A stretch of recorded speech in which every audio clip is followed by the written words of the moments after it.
중일 관계가 급격히 냉각되면서 일본에 대한 중국의 보복 조치인 한일령도 본격화하고 있습니다.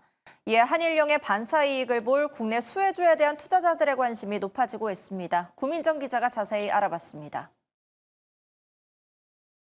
다카이치 사나의 일본 총리의 대만 유사시 개입 시사 발언으로 시작된 중일 갈등이 갈수록 격해지고 있습니다.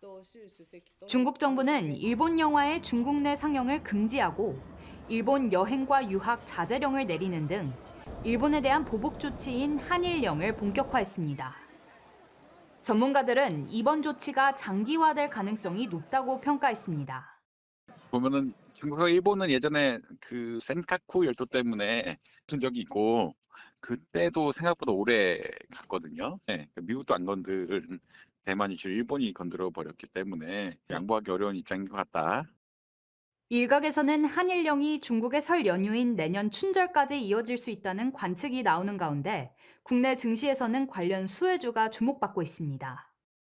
먼저 중국이 일본산 화장품을 수입 제한 대상에 포함할 가능성이 제기되자 K-뷰티주가 강세를 보이고 있습니다.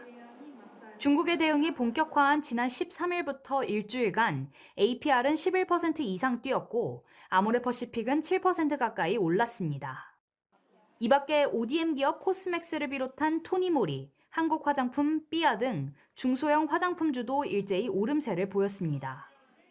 전문가들은 한일령이 장기화할 경우 특히 프리미엄 브랜드 위주로 반사이익이 생길 것이라고 전망했습니다. 실은 일본 제품이 중국에서 하는 것은 프리미엄급들이에요. 시세이드나 이런 고가 제품들. 사실은 아모레하고 LG 프리미엄급들이 시세이드 그런 대체를 하지 않을까.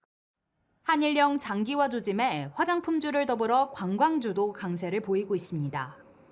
중국이 일본 여행 자제령을 내린 만큼 일본으로 향하던 중국인 관광객들이 주변국인 한국으로 발길을 돌릴 것이라는 관측이 나오기 때문입니다. 이에 롯데 관광개발은 지난 13일부터 일주일간 주가가 18% 이상 올랐고 참 좋은 여행과 노랑풍성도 같은 기간 강세를 보였습니다.